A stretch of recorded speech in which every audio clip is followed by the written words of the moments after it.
নির্বাচনী প্রচারণা শুরুর প্রথম দিনেই জামায়াত প্রমাণ করেছে তারা বড় মাঠের বিশ্বমানের player. Reuters, Al Jazeera, Washington Post সহ পৃথিবীর সবচেয়ে বড় গণমাধ্যমগুলো বলছে ক্ষমতায় আসতে যাচ্ছে জামায়াত। সেজন্য আমেরিকা, ইউরোপ সহ আন্তর্জাতিক মহল জামায়াতকে কাছে টানতে চাইছে। আল জাজিরা প্রশ্ন করেছে, বাংলাদেশের পরবর্তী নেতৃত্ব কি তাহলে জামায়াতের হাতেই?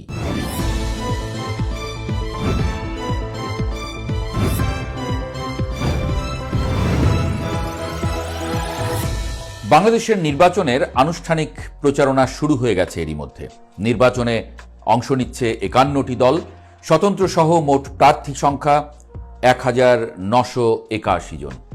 এই সময় প্রার্থী এবং দলগুলো যখন গণমাধ্যমে একটু জায়গা পাওয়ার জন্য মুখিয়ে আছে, তখন দেশের মিডিয়া ছাপিয়ে আন্তর্জাতিক গণমাধ্যমগুলো পর্যন্ত জামায়াতের দখলে। রয়টার্স লিখেছে, হাসিনার পতনের পর জামায়াতে ইসলামী বাংলাদেশের বিকল্প হিসেবে গড়ে উঠেছে।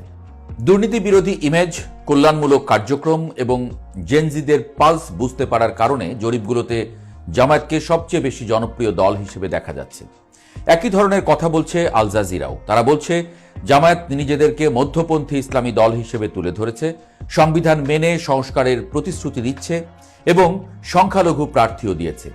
তারা বলছে, জামায়াত এলে শরিয়া আইন বা নারী অধিকারের উপরে প্রভাব নিয়ে উদ্বেগ আছে ঠিকই, তবে জামায়াতে উচ্চশিক্ষিত মানুষ আছেন অনেকে, কাজেই জামায়াত হয়তো ইরানের পথে যাবে না, বরং তারা যাদেরকে আদর্শ মনে করে সেই তুরস্কের মতোই একটি মধ্যপন্থী সরকার পরিচালনা করতে পারে।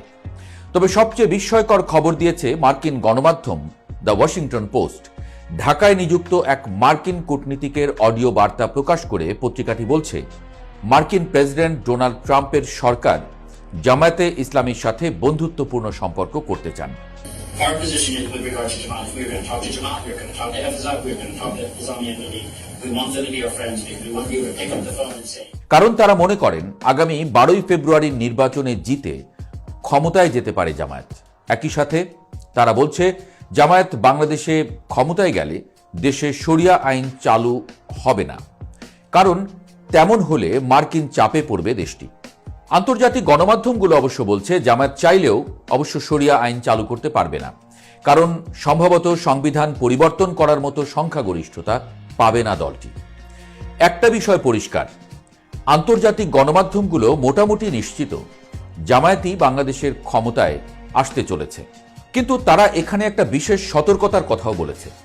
ভারত কোনোভাবেই জামায়াতকে মেনে নেবে না। ওয়াশিংটন পোস্ট বলছে, জামায়াতের সাথে মার্কিন এই ঘনিষ্ঠতা আমেরিকা এবং ভারতের সম্পর্কে নতুন উত্তেজনা সৃষ্টি করতে পারে, কারণ ভারত জামায়াতকে পাকিস্তানপন্থী এবং ভারতের নিরাপত্তার জন্য হুমকি মনে করে।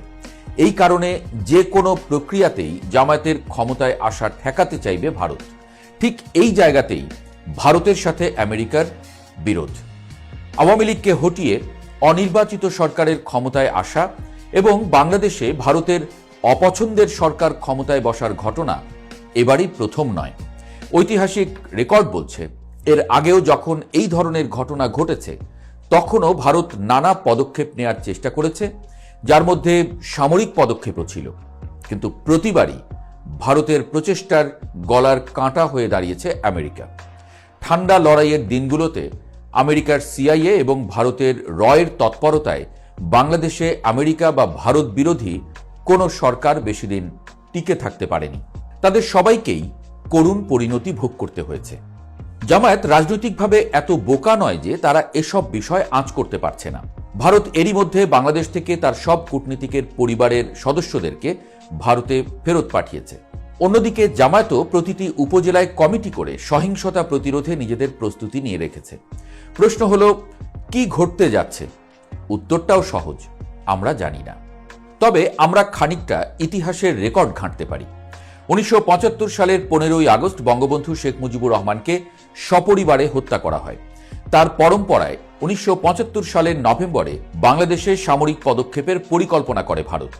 বাংলাদেশের ভেতরে অস্থিতিশীল পরিস্থিতি সৃষ্টি এবং এরপর ভারতীয় সামরিক সহযোগিতায় ভারতের পক্ষের একটি সরকার প্রতিষ্ঠা করতে চায় তারা, কিন্তু সিআইএ বিষয়টি জেনে যায়, তারা এর বিরুদ্ধে পদক্ষেপ নেয়। ভারতের পরিকল্পনা ব্যর্থ হয়। 7 নভেম্বর সিপাহী জনতার অভ্যুত্থানে ক্ষমতায় আসেন মেজর জেনারেল জিয়াউর রহমান, কিন্তু জিয়াও বেশি দিন টিকতে পারেননি। 1981 সালের মে মাসে ব্যর্থ সামরিক অভ্যুত্থানে শহীদ হন জিয়া। তবে ভারতের পক্ষের শক্তি তখনও ক্ষমতায় আসেনি। 1982 সালের 24শে মার্চ লেফটেন্যান্ট জেনারেল এরশাদ সামরিক অভ্যুত্থানের মাধ্যমে ক্ষমতায় আসেন, যার মাধ্যমে অবশেষে ভারতের অপছন্দের একটি সরকারের অবসান ঘটে। আরও সাম্প্রতিক উদাহরণের দিকে যদি তাকাই, 1996 সালের 20শে মে সেনাপ্রধান জেনারেল নাসিম সামরিক অভ্যুত্থানের চেষ্টা করেন। তার চেষ্টা যথেষ্ট পরিকল্পিত না হওয়ায় সেই চেষ্টা ব্যর্থ হয়। এই ঘটনার সাথেও ভারত ও আমেরিকার সম্পর্কের কথা বলেন কেউ কেউ। সর্বশেষ শেখ হাসিনা সরকারের পতনের সাথে মার্কিন ডিপ স্টেটের সম্পর্কের কথা তো মার্কিন প্রেসিডেন্ট ডোনাল্ড ট্রাম্প নিজেই বলেছেন। মজার বিষয় হলো, আমেরিকায় প্রেসিডেন্ট বদলালেও ডিপ স্টেটের ক্ষমতা কিন্তু কমে না। তবে যেই ক্ষমতায় থাকুক তারা ঠিকই প্রভাবশালী থাকেন। সম্প্রতি জেফ্রি এপস্টেটের মামলা নিয়ে যে এত তোলপাড়, তা নিয়ে ইলন মাস্ক এবং ডোনাল্ড ট্রাম্পের সম্পর্ক পর্যন্ত ভেঙে গেল। সেই এপস্টেইনের সাথে কিন্তু রিপাবলিকান ডোনাল্ড ট্রাম্প এবং ডেমোক্রেটিক বিল ক্লিন্টন সবারই সুসম্পর্ক ছিল। অর্থাৎ হাকিম নড়লেও হুকুম নড়বে না। বোঝা যাচ্ছে আমেরিকা এই মুহূর্তে জামায়াতে ইসলামীর বন্ধুত্ব চাইছে।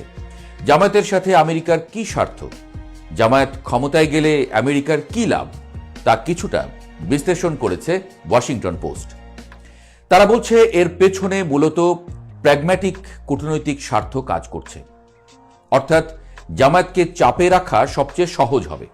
শরিয়া আইন বা নারীদের অধিকার ইস্যুতে জামায়াতকে নিয়মিত চাপে রাখা যাবে, যার মাধ্যমে বাংলাদেশের নীতি নির্ধারণে মার্কিন ভূমিকা আরও শক্তিশালী হবে। দ্বিতীয়ত, আমেরিকা মনে করে একটি জনপ্রিয় শক্তির থেকে দূরে না থেকে বরং তার সঙ্গে বন্ধুত্ব রাখলে তার কার্যক্রম নজরদারিতে রাখা সম্ভব হবে। বাংলাদেশের মানুষ যদি জামায়াতকে চায়, তাহলে জামায়াতের সাথে বন্ধুত্ব রাখলেই আমেরিকার বেশি লাভ। তবে সবচেয়ে বড় লাভ হলো জিওপলিটিক্যাল। আমেরিকা মনে করে জামায়াতকে সাথে রাখলে এক ঢিলে 3 পাখি মারা যাবে। এই 3 পাখি হলো ভারত, রাশিয়া এবং চীন। ভারতকে চাপে রাখার মাধ্যমে রাশিয়াকে চাপে রাখা যাবে, আবার বাংলাদেশের উপর চীনের প্রভাবও কমবে। এছাড়া মিয়ানমারে চীনের যে ঘাঁটিগুলো আছে সেখানে আমেরিকার নিয়ন্ত্রণও বাড়ানো সম্ভব হবে। বিএনপির সাথে চীনের সম্পর্ক জামায়াতের চেয়ে অনেক বেশি, তাই বিএনপি এক্ষেত্রে আমেরিকার দ্বিতীয় পছন্দ। ক্লাসিক আমেরিকান কূটনীতি হলো বাস্তবতা মেনে নিয়ে নিজের স্বার্থ রক্ষা করা। আর তাই আমেরিকা ভাবছে জামায়াতকে ক্ষমতার বাইরে রাখার চেয়ে তাদের সাথে থেকে যদি কার্যোদ্ধার করা যায়, সেটি হবে আমেরিকান স্বার্থ রক্ষার সবচেয়ে ভালো উপায়। আর তাই আন্তর্জাতিক গণমাধ্যমগুলোও মনে করছে শুধু দেশের ভেতরে নয়, দেশের বাইরের আন্তর্জাতিক শক্তিগুলোও জামায়াতকে ক্ষমতায় আনতে চায়, যার একমাত্র বাধা ভারত। এই বাধা জামায়াত কিভাবে মোকাবেলা করে, আমেরিকা এখানে কি পদক্ষেপ নেয়, সেটাই এখন দেখার বিষয়।